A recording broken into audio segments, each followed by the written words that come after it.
Hello, seniors. I want you to see the back of my hoodie, and I'm not sure you're going to... I don't know how to do this.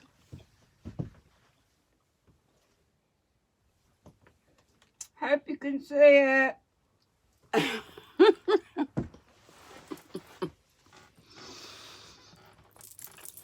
Sorry. Candy in my mouth.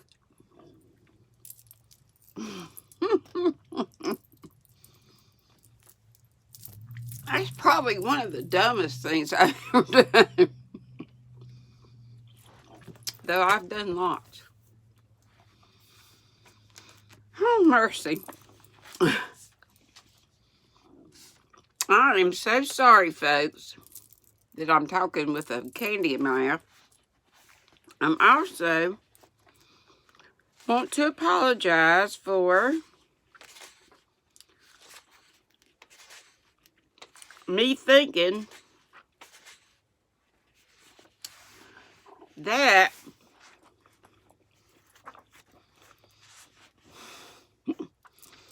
my videos are uploading, and then I'll check later and see there's an error. So that's why it was really, really late when you saw the last Little Women. Probably the last Juniors, too. I'm not sure, but sorry about that. I thought this candy would be gone before I started. It's one of those wonderful caramels that Michelle got me.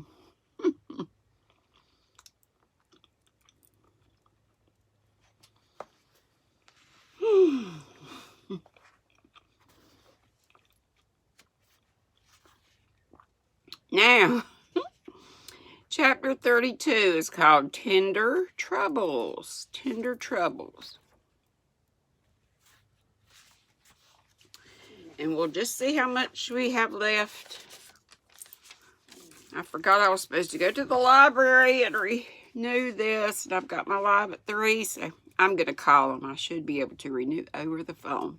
I like to avoid those overdue fees. Okay, Tender Troubles, chapter 32.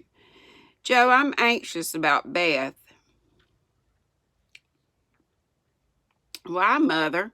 She has seemed unusually well since the babies came. It's not her health that troubles me now, it's her spirits. I'm sure there's something on her mind. I want you to discover what it is. What makes you think so, Mother? She sits alone a good deal and doesn't talk to her father as much as she used. I found her crying over the babies the other day. When she sings, the songs are always sad ones. And now and then I see a look in her face that I don't understand. This isn't like Beth, and it worries me.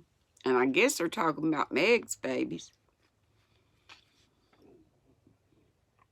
Have you asked her about it? I've tried once or twice, but she either evaded my questions or looked so distressed that I stopped. I never force my children's confidence, and I seldom have to wait for it long. Mrs. March glanced at Joe as she spoke, but the face opposite seemed quite unconscious of any secret disquietude but Beth's. And after sewing thoughtfully for a minute, Joe said, I think she's growing up, and so begins to dream dreams and have hopes and fears and fidgets without knowing why or being able to explain them. Why, Mother, Beth's 18, but we don't realize it and treat her like a child, forgetting she's a woman. So she is, dear heart. How fast you do grow up, returned her mother with a sigh and a smile. Can't be helped, Marmee, so you must resign yourself to all sorts of worries and let your birds hop out of the nest one by one. I promise never to hop very far, if that's any comfort to you. It's a great comfort, Joe.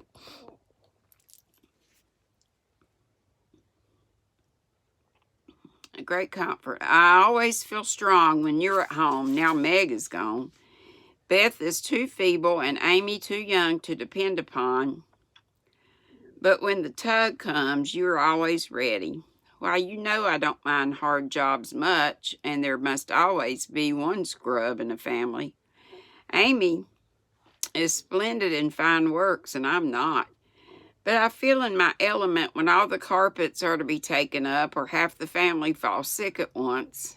Amy is distinguishing herself abroad, but if anything is amiss at home, I'm your man.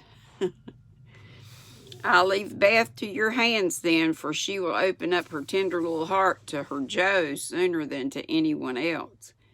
Be very kind and don't let her think anyone watches or talks about her. If she only would get strong and cheerful again, I shouldn't have a wish in the world. Happy woman, I've got heaps. My dear, what are they? I'll settle Bethy's troubles, and then I'll tell you mine. They're not very wearing, so they'll keep. And Joe stitched away with a wise nod, which set her mother's heart at rest about her, for the present at least. While apparently absorbed in her own affairs, Joe watched Beth, and after many conflicting conjectures, finally settled upon one which seemed to explain the change in her. A slight incident gave Joe the clue to the mystery, she thought, and lively fancy, loving heart did the rest. She was affecting to write busily one Saturday afternoon when she and Beth were alone together. Yet, as she scribbled, she kept her eye on her sister, who seemed unusually quiet. Sitting at the window, Beth's work often dropped into her lap, and she leaned her head upon her hand in a dejected attitude, while her eyes rested on the dull autumnal landscape. Suddenly, someone passed below, whistling like an operatic blackbird, and a voice called out. Makes me think it's Laurie. All serene, coming in tonight. Beth started, leaned forward, smiled and nodded, watched the passerby till his quick tramp died away, and then said softly to herself, how strong and well and happy that dear boy looks. Yeah, they always call him dear boy. Said Joe, still intent upon her sister's face, for the bright color faded as quickly as it came. The smile vanished, and presently a tear lay shining on the window ledge. Beth whisked it off and glanced apprehensively at Joe, but she was scratching away at a tremendous rate, apparently engrossed in scratching away at Joe's writing. Apparently engrossed in Olympia's oath. The instant Beth turned, Joe began to watch her again, saw Beth's hand go quietly to her eyes more than once. And in her half-averted face read a tender sorrow that made her own eyes fill. Fearing to betray herself, she slipped away, murmuring something about needing more paper. Mercy on me. Beth loves Laurie, she said, sitting down in her own room, pale with the shock of the discovery which she believed she had just made. I never dreamt of such a thing. What will Mother say? I wonder if he... There Joe stopped and turned scarlet with a sudden thought. If he shouldn't love her back, how dreadful it would be. He must. I'll make him. And I always thought Joe liked him. Let's see. She shook her head threateningly at the picture of the mischievous-looking boy laughing at her from the wall. So, picture of him. Oh, dear, we are growing up with a vengeance. Here's Meg married, and a ma. Amy flourishing away at Paris, and Beth in love. I'm the only one that has sense enough to keep out of mischief. Joe thought intently for a minute, with her eyes fixed on the picture. Then she smoothed out her wrinkled forehead and said with a decided nod at the face opposite, no, thank you, sir. You're very charming, but you've no more stability than a weathercock. So you needn't write touching notes and smile in that insinuating way, for it won't do a bit of good and I won't have it. Then she sighed and fell into a reverie from which she did not wake till the early twilight sent her down to her new observations. which only confirmed her suspicion. Though Laurie flirted with Amy and joked with Joe, his manner to Beth had always been particularly kind and gentle, but so was everyone's. Therefore, no one thought of imagining that he cared more for her than the others. Indeed, a general impression had prevailed in the family of late that our boy was getting fonder than ever of Joe, who, however, wouldn't hear a word upon the subject and scolded violently if anyone dared to suggest it. If they had known the various tender passages of the past year, or other attempts at tender passages, which had been nipped in the bud, they would have had the immense satisfaction of saying, "I told you so." But Joe hated philandering and wouldn't allow it, always having a joke or smile ready at the least sign of impending danger. When Laurie first went to college, he fell in love about once a month, but these small flames were as brief as ardent, did no damage, and much amused Joe, who took great interest in the alternations of hope, despair, and resignation, which were confided to her in their weekly conferences. But there came a time when Laurie ceased to worship at many shrines, hinted darkly at one all-absorbing passion, and indulged occasionally in Byronic fits of gloom. Byron. Then he avoided the tender subject altogether, wrote philosophical notes to Joe, turned studious, and gave out that he was going to dig, intending to graduate in a blaze of glory.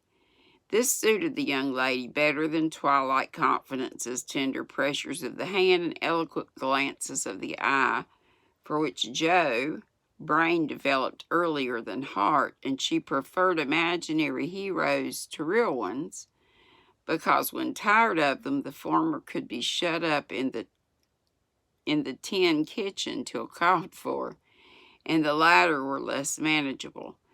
Things were in this state when the grand discovery was made, and Joe watched Laurie that night as she had never done before. If she had not got the new idea in her head, she would have seen nothing unusual in the fact that Beth was very quiet and Laurie very kind to her. But having given the rein to her lively fancy, it galloped away with her at great speed, and common sense, being rather weakened by a long course of romantic writing, did not come to the rescue. As usual, Beth lay on the sofa, and Laurie sat in a low chair close by, amusing her with all sorts of gossip, for she depended on her weekly spin, and he never disappointed her. But that evening, Joe fancied that Beth's eyes rested on the lively dark face beside her with peculiar pleasure, and then she listened with intense interest to an account of some exciting cricket match. Though the phrases "caught off a tice," "stumbled off his ground," and "the leg hit for 3" were as intelligible to her as Sanskrit. She also fancied, having set her heart upon seeing it, that she saw a certain increase of gentleness in Laurie's manner, that he dropped his voice now and then, laughed less than usual, was a little absent-minded, and settled the Afghan over Beth's feet with an assiduity that was really almost tender. Who knows? Stranger things have happened, thought Joe as she fussed about the room. She will make quite an angel of him, and he will make life delightfully easy and pleasant for the dear if they only love each other.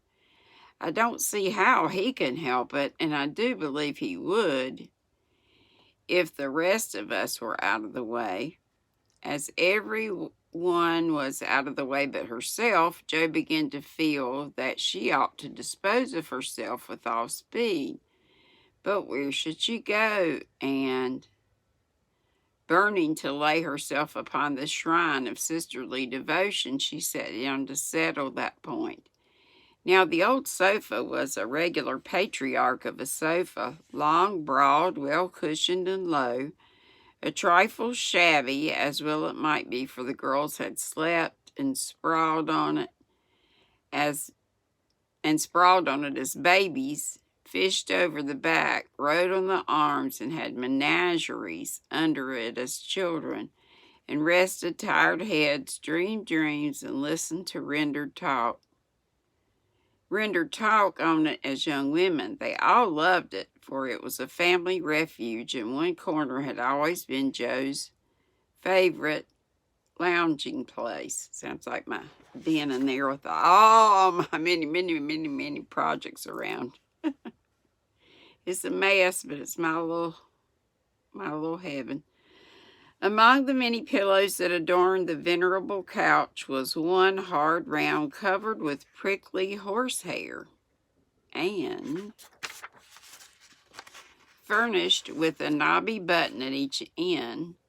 This repulsive pillow was her especial property, being used as a weapon of defense, a barricade of stern preventive of too much slumber. Laurie knew this pillow well and had cause to regret it with deep aversion, having been unmercifully pummeled with it in former days when romping was allowed and now frequently debarred by it from taking the seat, as he most often coveted, next to Joe in the sofa corner. If the sausage, as they called it, stood on end, it was a sign that it might approach and repose, but if it laid flat across the sofa, woe to the man, woman, or child who dared disturb it.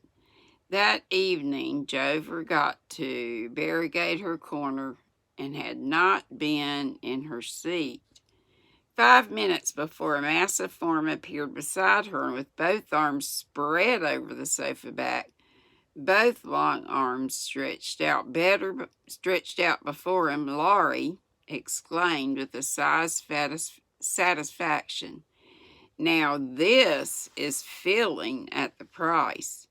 "No slang," snapped Joe, slamming down the pillow, but it was too late. There was no room for it, and coasting to the floor, it disappeared in a most romantic manner. "Come, Joe, don't be thorny after studying himself to a skeleton all the week. A fellow deserves petting and ought to get it." "Beth will pet you. I'm busy." "No, she's not to be bothered with me, but you like that sort of thing unless you've suddenly lost your taste for it. Have you? Do you hate your boy and want to fire pillows at him?" Anything more wheedlesome than that touching appeal was seldom seen, but Joe quenched her boy by turning on him with a stern query. "How many bouquets have you sent Miss Randall this week?" "Not one. Upon my word, she's engaged. Now then, I'm glad of it. That's one of your foolish extravagances, sending money and things to girls for whom you don't care two pins," continued Joe reprovingly. "Sensible girls for whom I do care a whole lot, whole papers of pins won't let me send them flowers and things. So what can I do? My feelings must have a went. Mother doesn't approve of flirting, even in fun, and you do flirt desperately, Teddy. I'd give anything if I could answer, and so do you. As I can't, I'll merely say that I don't see any harm in that pleasant little game if all parties understand that it's only play." "Well, it does look pleasant." See how much more. Getting sleepy again. I think I'm going to have to stop pretty soon, guys. "Well, it does look pleasant, but I can't learn how it's done. I've tried because one feels awkward in company not to do as everyone else is doing, but I don't feel to get on. Nor to do as everybody else is doing, but I don't seem to get on, said Joe, forgetting to play mentor. Take lessons of Amy. She has a regular talent for it. Yes, she does it very prettily and never seems to go too far away. I suppose it's natural to some people to please without trying, and others to always say and do the wrong thing in the wrong place. And I'm going to stop there, guys, and I'm so sorry. Just getting sleepy again. Even though I'm sleeping well at night. Doing better with energy during the day. I just don't sleep long enough. I sleep well, just not long enough at night, I think. But I think that's, somebody said that had to do with the hypothyroidism. Maybe the iron too, I don't know. But the doctor did say last time that the iron is coming up slowly. And when I go back, I forget when I have to go back to check the thyroid medicine, see how it, or whatever they check for that, to see how those meds are working. But I am feeling lots better. I just do get sleepy. And this time of day, it's almost about 1 o'clock. And my live is at 3 because it's Saturday. And Saturdays and Sundays, it's 3 bells Eastern. Monday, Wednesday, Friday is at 5 Eastern. Okay, I hope y'all are having a great day. My teeth are falling out. It's glue time. Okay, be sweet. Don't be ugly. Mwah. Love you. Hope to see you.